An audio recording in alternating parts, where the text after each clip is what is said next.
It's time to talk sports, it's time for the show. When you hear this song on the radio, it's time to tune in, better act fast. Let me get that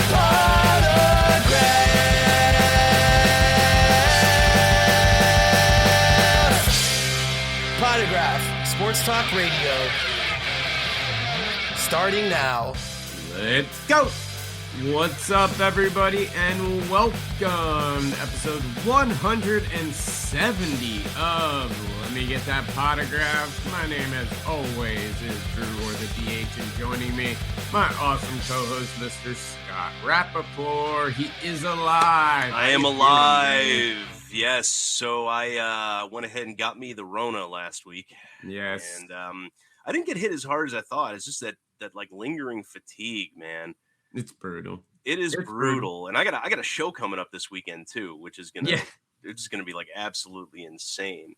Yeah, you guys have the region show this week. We right? got the region show in Maryville, Indiana. Buddy Mitch LaRock puts that on. Great show. It's 200 plus tables. His shows are awesome. They had to move to a larger location, starting with the last one, and it's a lot of fun. Great signers. Dude, you gotta get that energy up. I know, I gotta get that energy up. But Joe, check this out, man. So my boy Chris Chelios is signing this weekend. Here you go. Spud Webb's gonna be there, man. Nice. And then a couple of Bob Lilly, Hall of Famer Bob Lilly from the Cowboys. He's gonna be there, as well as a couple of weird ones. Rick Rochelle, pitcher, and then for some reason, Oil Can Boyd. Well, he's got nothing better to do, I'm sure. I know, but it's like, dude, Oil Can Boyd? Like, really? Come on. No ties to Chicago, no ties to like Notre Dame, which is close by, but it's like, Oh yeah, it's definitely an odd one.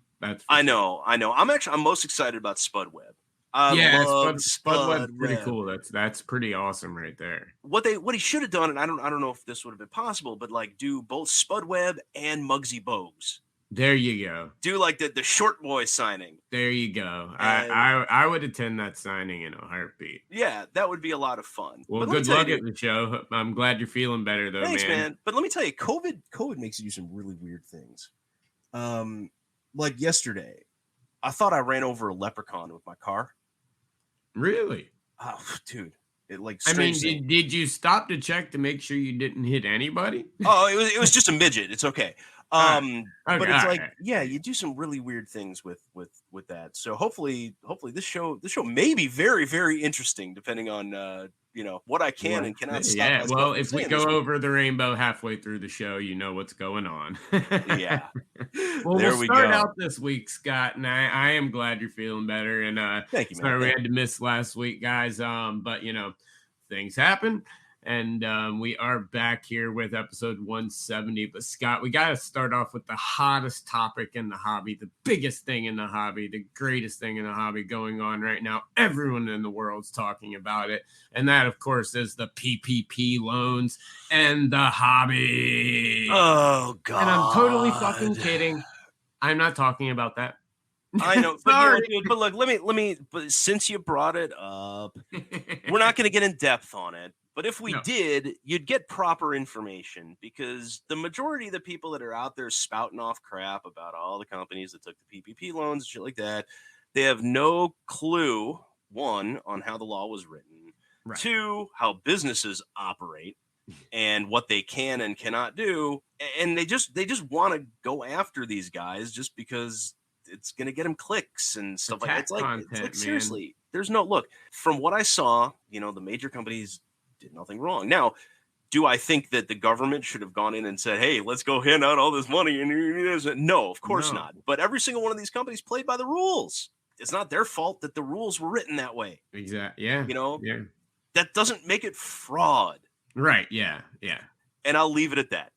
Yeah, no, that's all we're talking about. This stuff drove me crazy this week, guys. Let's focus on the hobby, and we're gonna focus on the hobby and the real big news and the real big thing that's going on in the hobby and the sports world, really, Scott. And that, of course, is the World Cup. I've been waiting for. Oh, stop No, it! I'm just kidding on that one, guys. Come on, that's I had to. Of course, Dude, no.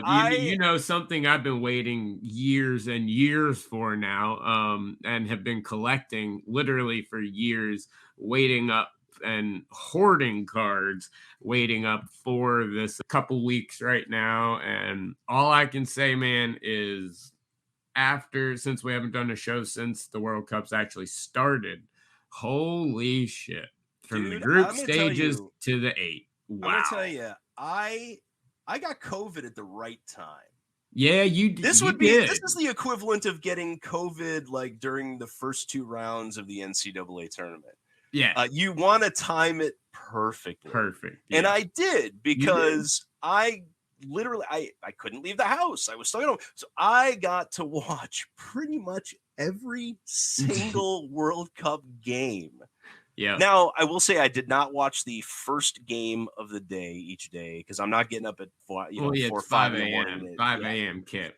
4 a.m. my time. I ain't getting up that far. Oh, yeah. Yeah. So, but I love the fact that it's like, it's on during the day, because of the time difference. And so it's just like, all right, awesome. Like the last game starts at 1 o'clock my time. It's like, sweet.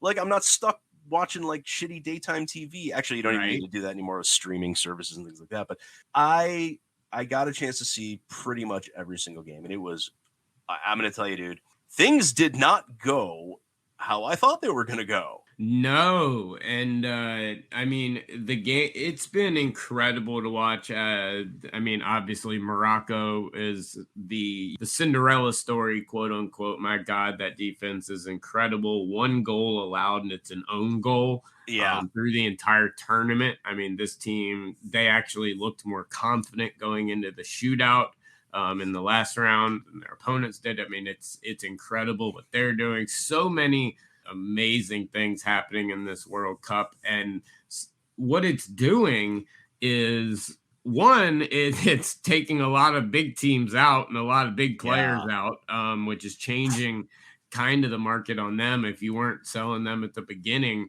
a lot of them are still going up, which I'm going to touch on in a little bit, the entire market. But some of those big names, Germany, people like that, not in the tourney anymore, does have a little bit of an effect on the market. But the big names, the biggest names out of the entire tournament are still in it. Still in, yes. Mbappe, Neymar, Messi, Ronaldo, and we'll talk about Ronaldo in a minute, because things are interesting for Ronaldo.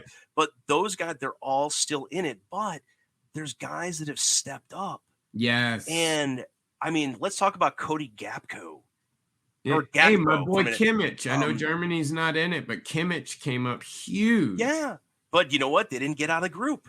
I know. So it's like, okay, Germany's gone. Pedri, Gavi. Yeah. Pedri and Gavi. They had a great tournament, but they couldn't come up. I forgot his name, but let's talk about Morocco's goaltender, man. That dude stopping 3 shots in the Bono days against Spain. Bono? That's right. That is Bono. The lead singer of U2. He does everything. I know. Except for music I can listen to. But I mean, he sings, he fights AIDS, he blocks penalty kicks. Writes music I can't stand. I mean, he does everything. Yeah, that dude's good. And then Poland's keeper, Chesney. Yes. Holy crap. Yes. Incredible. There's a term they use in hockey for goaltenders when they're having an amazing night. They're standing on their heads. Yep. And like that was my first thought watching, watching the game with Poland the other day. It's like, damn, Chesney I think he blocked like 11 of 13 or something like that. Shots. No goaltender in soccer faces 13 shots in a game. No, that's like astronomical. Yeah. And we're talking direct shots. We're not talking shots about on target, not shots in general, but shots. And because they count them 2 different ways. They count shots and shots on target. Chesney was unreal. No, dude, there's been insane goaltending, and there's actually been a lot of hobby love going towards these goalies. If you go look at Bono's cards, U2's having a resurgence in the hobby because his cards, and normally, goalies are like pitchers. Yeah, they're defense on football. Yeah, it is what it is. Yeah. But they're getting love right now. But then you've got all these other amazing players that are just that this is what I love, this pandemonium in the World Cup, this parody that really there's not a game that I look at the rest of the way that I'm like, oh, this team's got them. Like you can't say it anymore. Hey, I mean, you really can't. But at the same time, look at Brazil. Brazil. Well, yes, there's certain teams that there's certain and, teams you're going to bet on. But my point is all right. of them have a lot of talent. And I mean, if you look at guys like He Chang Huang, his stuff absolutely skyrocketing over there for South Korea. Yeah, South Korea. And then over for Japan, you've got Ao Tanaka, who's up. I mean, his stuff, which was selling for $1.99 up to $25, $30, stuff like that. Yusuf En-Nesyri. You've also got a ton of other people. Julian Alvarez, Chesney. His stuff is up like 200 and something %. I mean, and he doesn't giving have a lot of people. Well, look, it's giving a lot of people. We talked about how many. There's a massive youth explosion in soccer. There's so many new players in this World Cup, but yet all these guys that we weren't paying attention to and we weren't chasing forever are now getting so much love, and I love it. It's such a beautiful thing. I mean, if you want to see an example of a bright spot in the hobby, join the World Cup party. Yeah. Now here's the thing. Let's talk about those veterans for a minute, because obviously, Messi, Mbappe, Neymar, they're selling like crazy. They're all but let's talk about what happens with Portugal game the other day. Yeah, what in the this is really interesting. Portugal, Switzerland, it was a big win. Portugal 6-1. Now, here's the interesting part. So I guess there was another issue with Ronaldo, who is teamless now. Yeah, and the Portugal's coach, he claims it was a tactical decision not to start Ronaldo. Yeah, which I do understand because Giancarlo is much more attacking. Well, that's true, but whether it was tactical or not, all of a sudden Ronaldo's out. And you've got this young kid, Giancarlo Ramos, who plays for Benfica and literally has one card. Plus all the parallels. Yeah, he's in last year's Merlin. And this is why I love Merlin, because they include the Europa League guys. Yes. If they only focused on the Champions League ones like they do with Topps Chrome and stuff like that, there wouldn't be a Giancarlo Ramos card. Exactly. His stuff. He went out and threw up a hat trick. Yeah. So it's like, he's this young kid, and it's like, shit, I'm stepping into Ronaldo's spot. And he goes out and proves he belongs. No, I do think he is incredible. I do think that is also Portugal's strength in general in playing Ronaldo's position and the way they play, and him being more of an attacking forward. It was bound to happen, I think, period. Now, him scoring 3 goals is insane. Any player scoring 3 goals it's the only hat trick. It's the only. There's one. Exactly. You would have thought that, there's been a couple of guys that have scored 2. Yeah. But you would have thought that there'd be at least one hat trick somewhere in the group stages. Mbappe, somebody. Yeah. But then you wind up going up against guys like Matt Turner, who let up 1 goal in the group stage, and it was a PK. Yeah, exactly. To Gareth Bale of all people. Who I mean, that's a guy you want taking penalty kicks. Yes. So it's just weird. It's like all of a sudden it's like, okay, Ronaldo may not be playing much the rest of the tournament. And I wonder how that's gonna have I don't think it's gonna have that big of an effect, but I don't think it's gonna have that much of an effect, but it's gonna call into question and it's gonna be the hot topic of soccer. Of you're gonna start hearing words like cancer, and you're gonna start hearing words like selfish, and which you already hear. But you've been hearing about that for years. But you're gonna hear it bad when you can't make it work. I'm glad he's out at Man U. He needed to get out of that situation. Awful. The GM and him were never gonna get along. It was never going to actually work. So him getting out of there is great. But now, whether or not he takes that, $200 million deal with the Saudis is another. Yeah, but on the national team, on the national stage, right. in the most important games, in something that means everything to these countries, this is their everything, especially a country like Portugal, which is not big in many other sports outside of a couple baseball prospects. This is everything for them. Yep. To have him on the bench and to not even start him either. I don't know. I mean, you almost, especially with Giancarlo putting up a hat trick, he's giving a lot away to say you're doing the right thing. Yeah. Now, I will say having Ronaldo come off the bench is about the greatest thing that any team could ever ask for. And I think he can still break those goal records, do all the things he needs to do from the bench. But how long do they keep him? Do they keep him on the bench as long? If he comes off the bench, is it going to be a 15, 20-minute thing, or is it going to be over a half thing? Is he going to play a half? How much is he going to be involved is going to be something very interesting to watch in the tournament. But here's the one thing going on with him. Here's the one thing with Ronaldo that I saw during the game against Switzerland that I liked.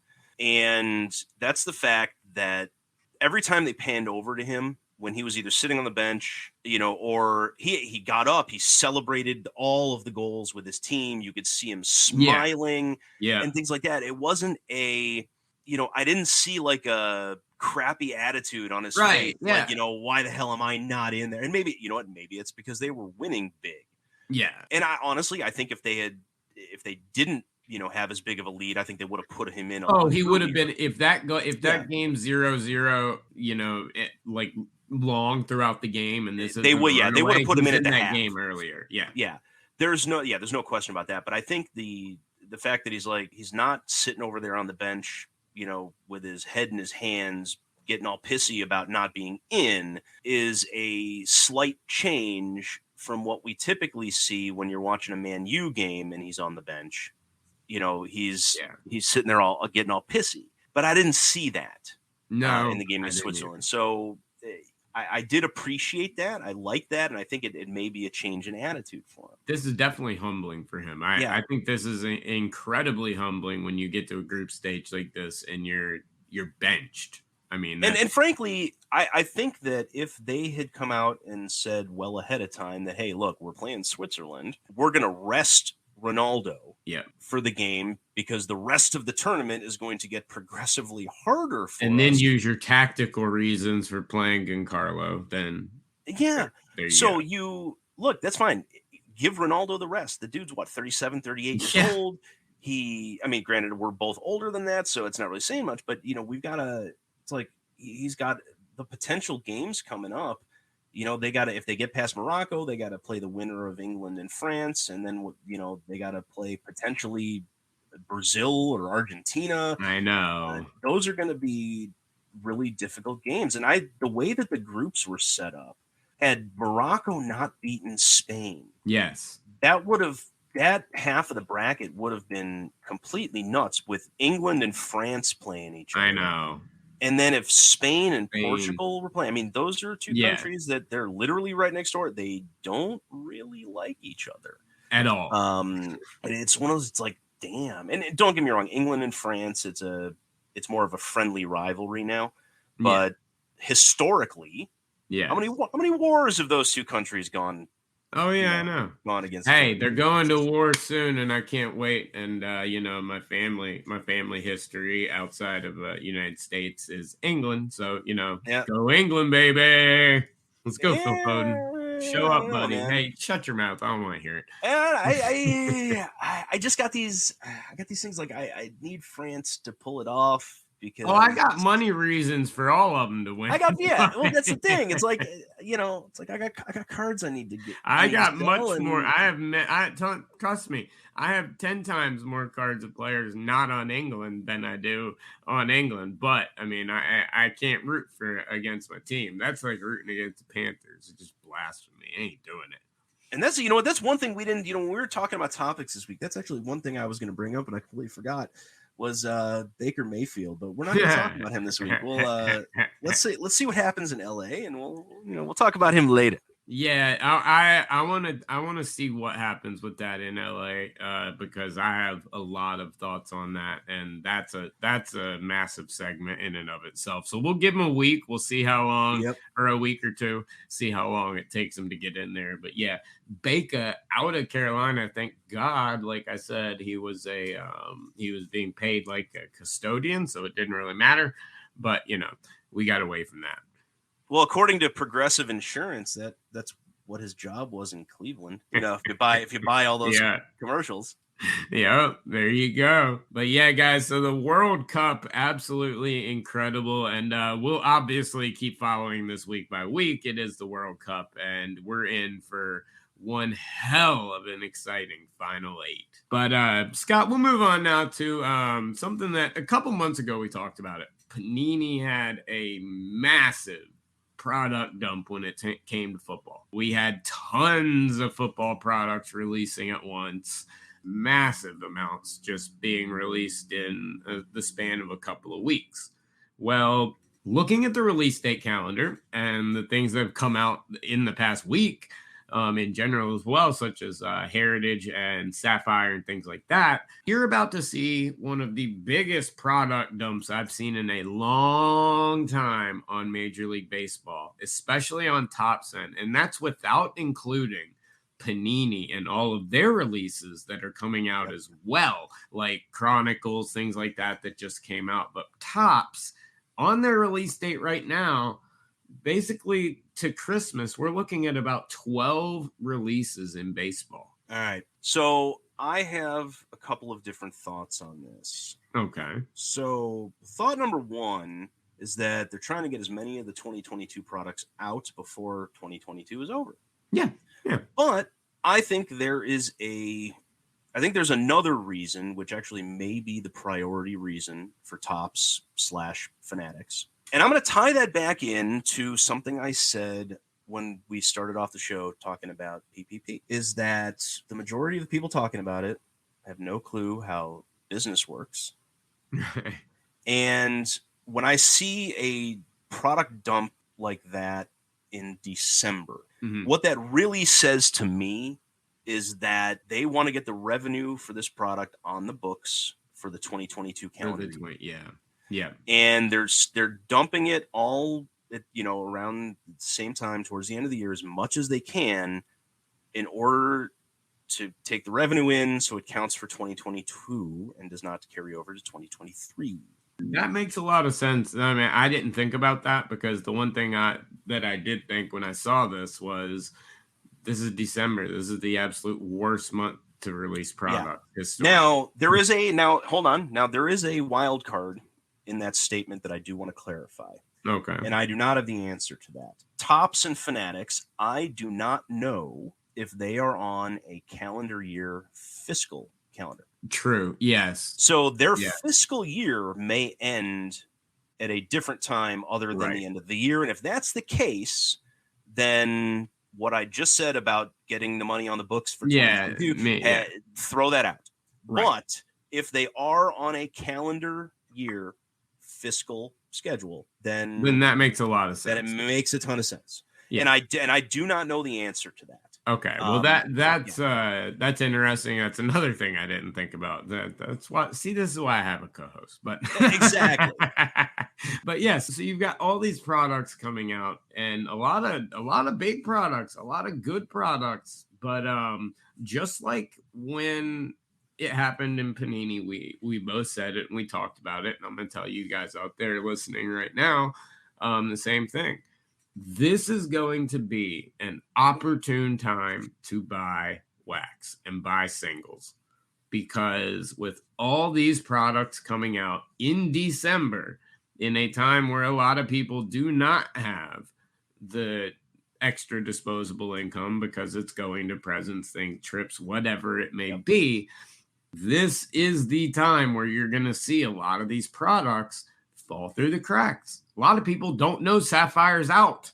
Like, they didn't do a big promotion for Sapphire. So a lot of people don't even know that that's out. But there's going to be products that are priced down, that are not that, I mean, wait a week or two, watch the price. It's going to drop. Yeah. And the singles, a lot are going to be slipping through the radar because there's a lot of big releases that are stuffed into this 12 through tops, and then you've got the others from Panini. I mean, we're literally looking at 15 to 18 products when you add in Panini, but there's some big products sandwiched in between. So there's going to be a lot of great value in the baseball hobby. Well, not just baseball. Baseball is it. But look at the other stuff. On the 28th of December, Topps 2022 Topps Chrome Formula One. Yeah, that's going to be a huge product. And then you got to ask yourself a question, because they have another Garbage Pail Kids Chrome coming out. That's the second one this year. Yeah. So usually they do one a year for those, and maybe last year's was delayed.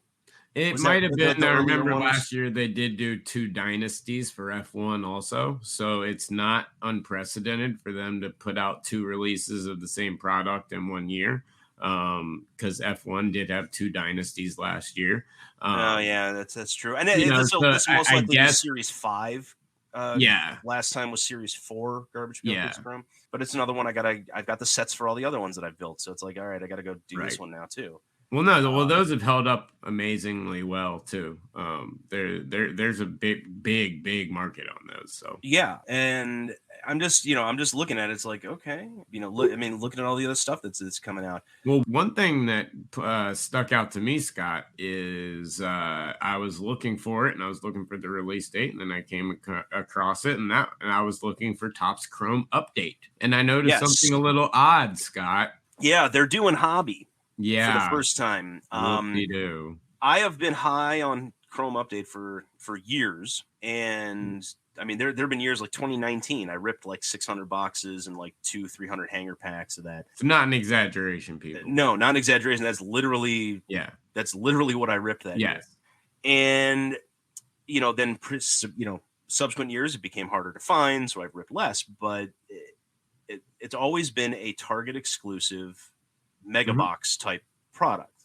Now they're releasing the same Target exclusive mega box, but they also made the decision to release hobby. Yeah. So there will be hobby boxes of Chrome Update. So that just tells me right there. So progressively every year, the print runs have gotten larger and larger. Along with the price. This year is going to be an astronomical print run. And I think if the rookie class wasn't so good, I don't think they would have decided to do a hobby. No. It's because the rookie class is so good. Yeah, that's really the only reason for it. They had so many guys that didn't make it into Chrome. Yeah, exactly. And I think they planned on doing a Topps Chrome Update hobby eventually, but they absolutely were going to wait for the right rookie class to put it out. And with all the mess ups with Topps Chrome and everything right now, this was the perfect year to do it. So I understand it from a business standpoint, but this was a product that with the Target mega boxes, it made a fun chase outside of the normal just hobby box release, etc. Right. That's it type of deal. But it also had a smaller rainbow. Yes, yeah. From a color standpoint, so I'm curious as to whether or not they're going to do. I haven't seen the. It's going to be expanded, but it's probably going to have. It's probably going to have the same rainbow variation that regular Chrome has, which is going to kind of suck.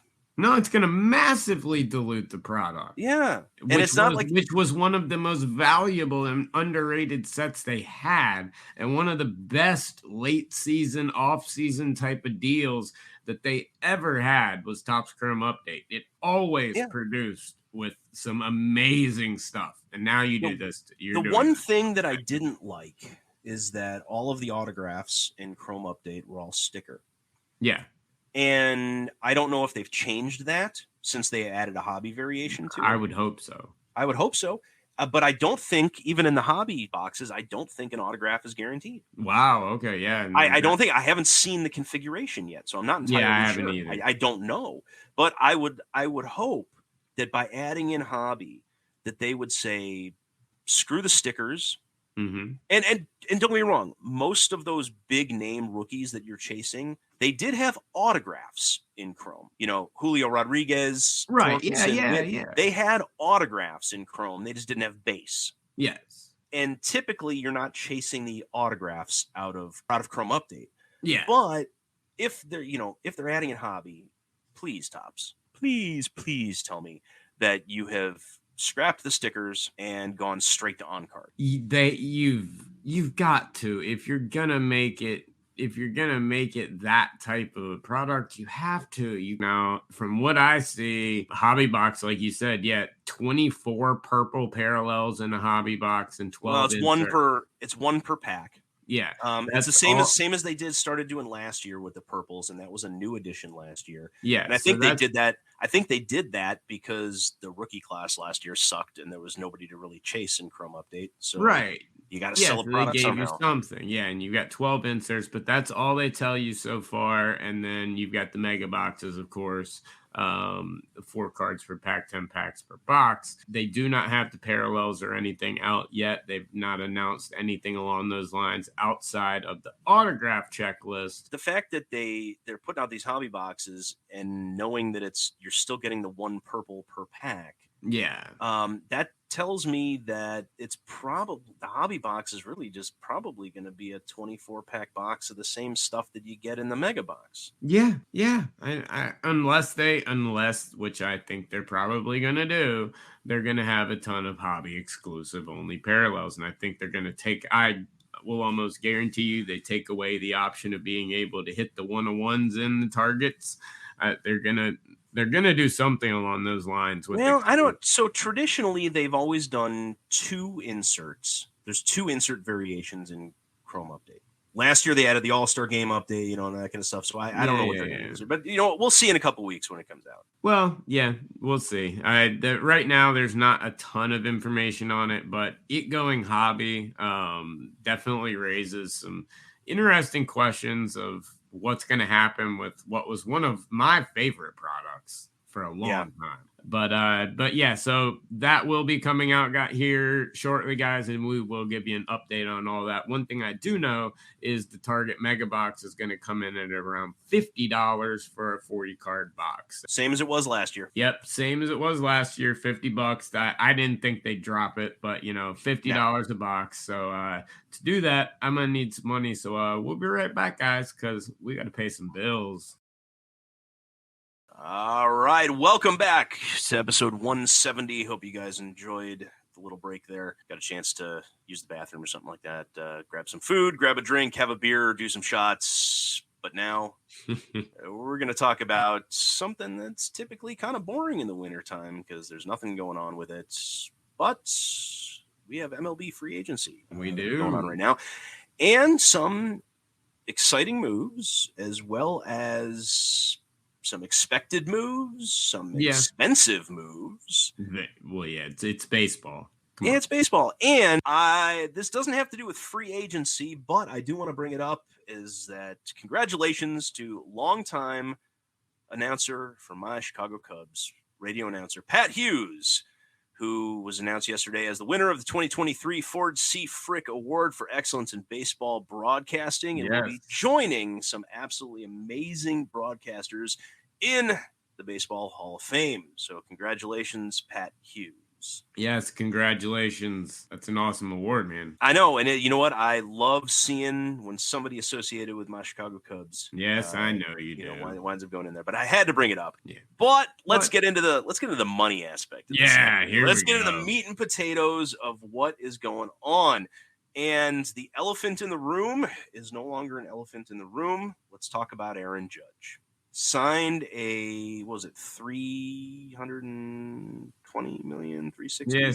Yes, 300 plus million contract with the Yankees. After a couple of reporters jumped the gun and said he was signing with the Giants and sent half the baseball world into a frenzy, he did end up signing back with his Yanks with a short-term deal for a whole lot of money.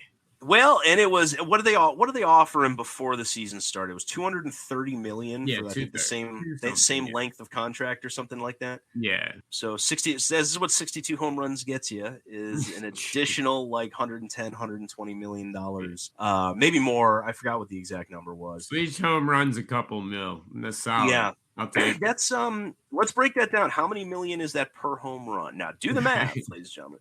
But there are some other interesting deals that went on. Xander Bogaerts went to the Padres for $280 million.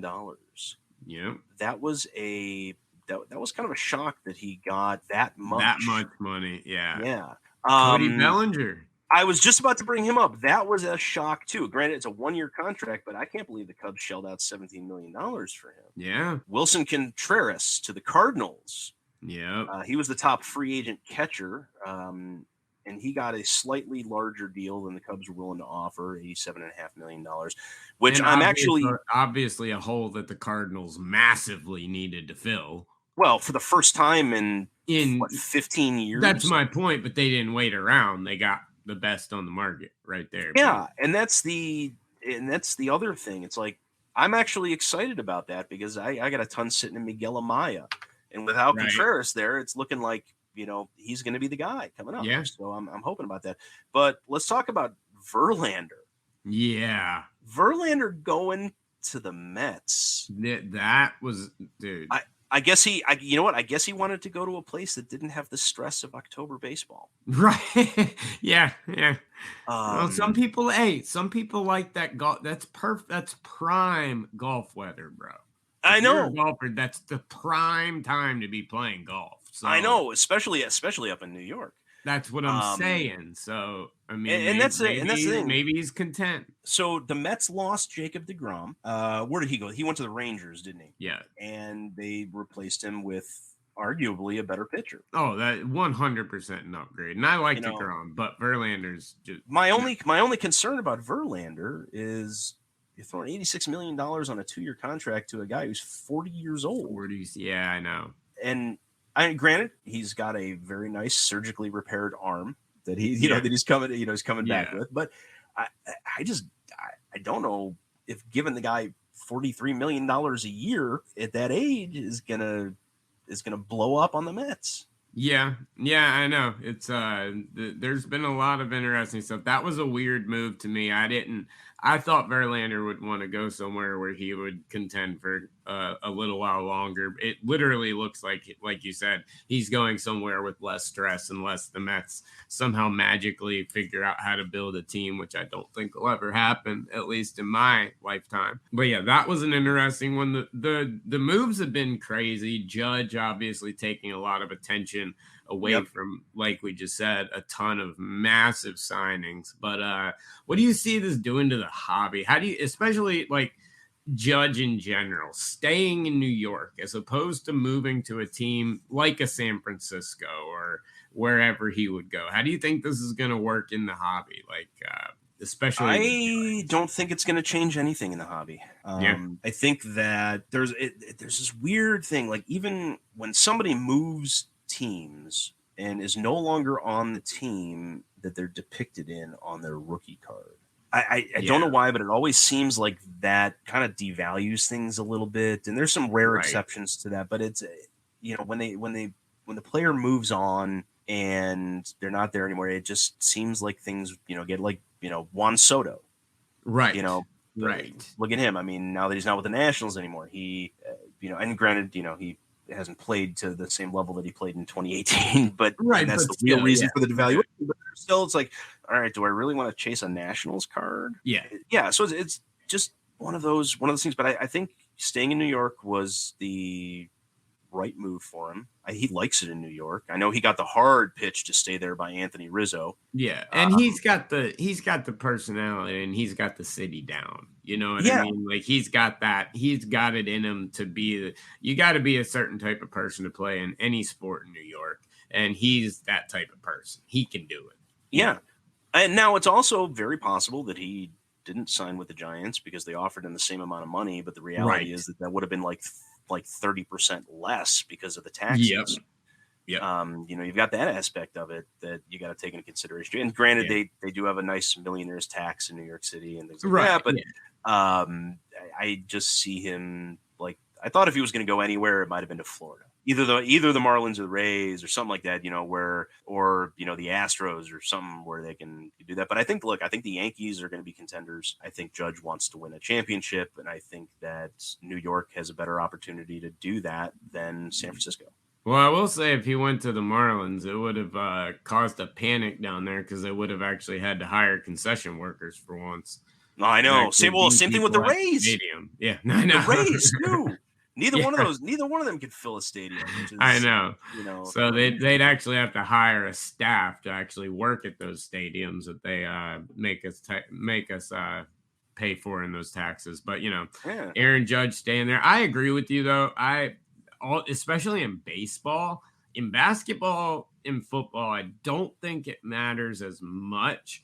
But in baseball, you also don't see the movement as much. And that's my point. In baseball, there's so much movement in baseball nowadays. It used to be, you could look at the back of a player's card that played for 20 years, and a good 10 of them were at least on the same team. At least 10, not all 15.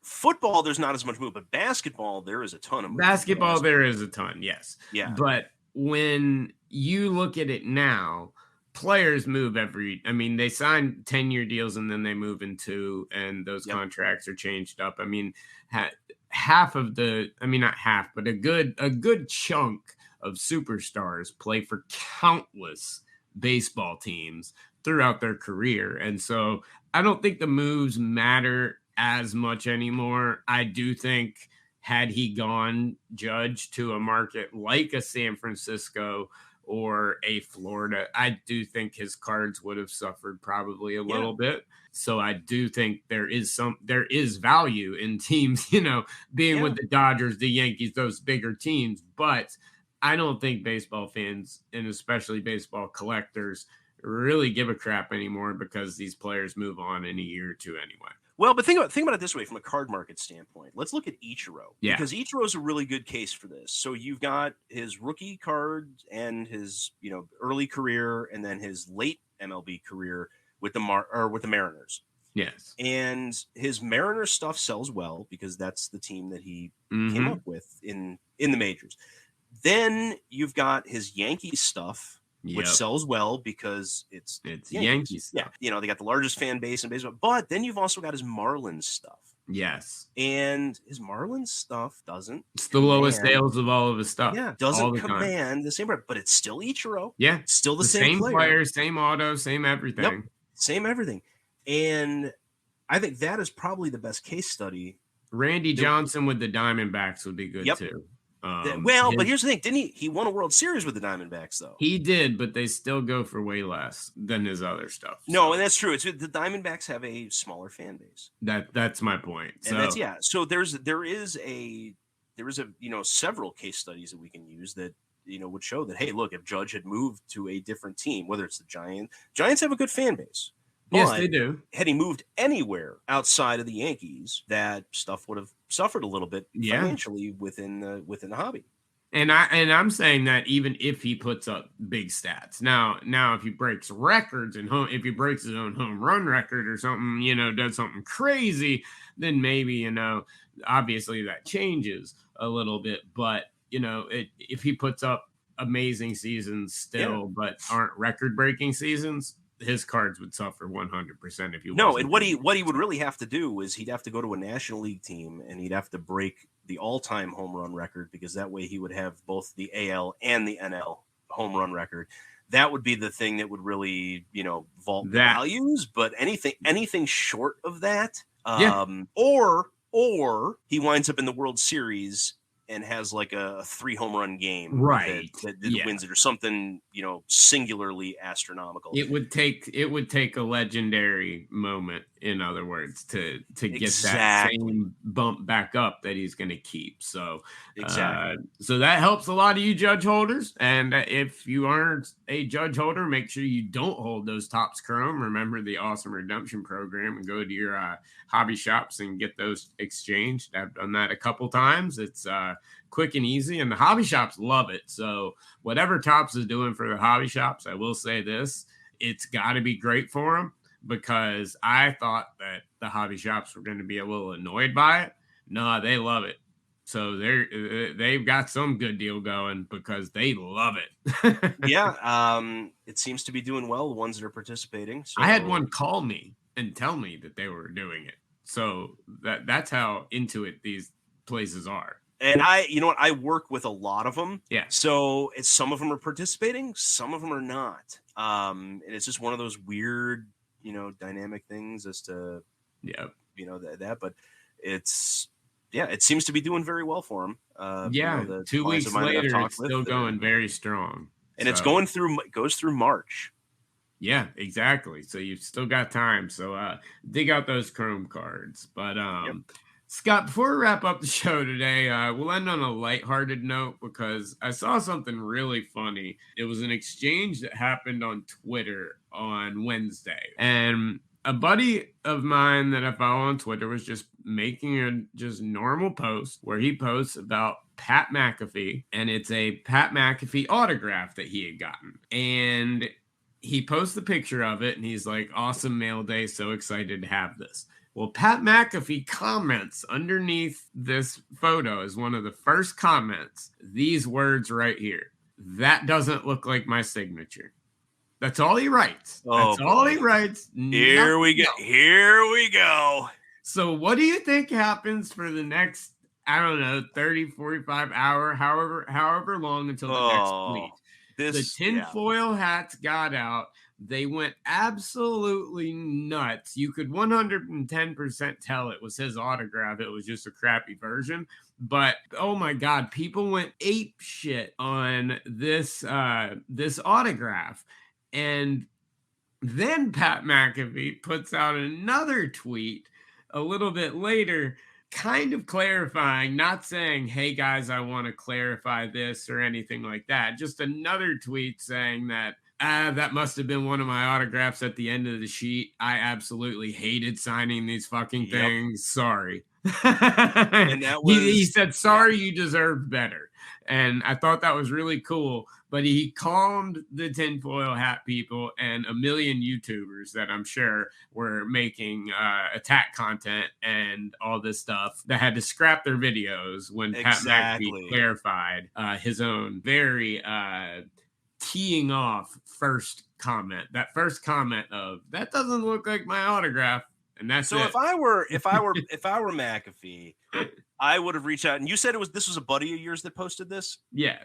Okay, so if I were McAfee, I would have reached out to that buddy of yours, and after the comment, like hey man, sorry, you deserve better. I would have said, hey, I would have sent him a DM or something like that and be like, hey, what's your address? I'm gonna send you something. And it could have been anything. It could have been a card he had laying around with a nicer signature on it, or a football, that he signed or something. With McAfee, you never know. He might. Yeah, but you would have. But he is that type of person. No, but it's a friend of yours that posted it, so you would have heard had McAfee reached out and said, "Hey, what's your address?" Oh yeah, he definitely has not done that yet. No, 100% has not done that yet. But maybe maybe we'll tag him in this episode, and I'm tagging when we release it, and we'll see what he does. But Pat, if you really think that he deserved better, reach out to him, just hook him up with something. It doesn't have to be big.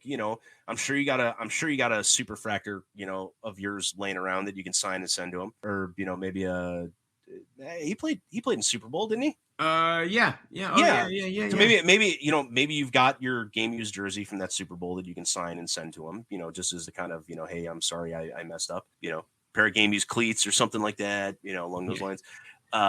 Helmets. Here's his actual gold bar. Tweet. You want to get like a full on gold bar and sign it and send it? That'd be cool too.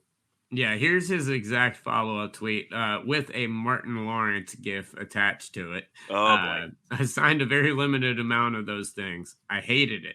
had to be at the end of the row. I apologize for that. You deserve a nicer one than that. So, so hook him up, Pat. You got a cool man cave. I see that new studio. I watch the show all the time. I see the new studio. It's filled with awesome stuff. But yeah, so Pat McAfee starting a stir and ending a stir. But oh my God, the tinfoil hats got on so quick. It was so funny because I mean it pops up in my feed immediately because I'm friends with the guy. So then all the replies and everything I start seeing immediately, and I'm tagged immediately on all these fake things on Twitter. I get tagged by someone immediately, and there's all these people posting stuff, and oh my gosh, I know the YouTubers were out there making their videos, getting them all ready, and then had to squash them about an hour later. So good job, Pat McAfee. But next time you sign those autos, push through, buddy, push through, have a beer and push through. But Scott, I think that's probably a pretty good spot to wrap up this week's show. What do you think? Sounds good. Hope everybody enjoyed this week. Don't forget, we'll be out at Del Region show in Maryville, Indiana this weekend. Stop by and say hi Saturday and Sunday. Yes, Saturday and Sunday. Make sure to head out to the show. Say what's up to Scott, Mitch, all the guys out there. Lots of awesome signers, Spud Webb, everyone else like that. And also shout out to our amazing sponsors, Slab Strong, Show Your Slabs, Bandy Slabs, Card Ladder, Treasure Hunter, Sports Cards, and Denver Card Shows. Thank you guys so much for everything you do. We could not do this show without you guys. New episode of Let Her Rip did just drop. Check it out. We'll be having a giveaway with one of the autos that came out of there. Really nice one coming up on our socials this week. The winner of the Brady House auto, if you got in from the live show, we did give that away this week. So if you haven't checked it yet, because I have not gotten a response from the winner, make sure you check and see if you won that Brady House auto RPA out of 5. But tons of awesome stuff coming up, guys. Also make sure to check out Hobby Hotline every Saturday at 11 a.m. and every Tuesday night at 9 p.m. live. But until next week, guys, you know the deal. Keep ripping those packs, pulling those hits, and we'll talk to you then. Peace.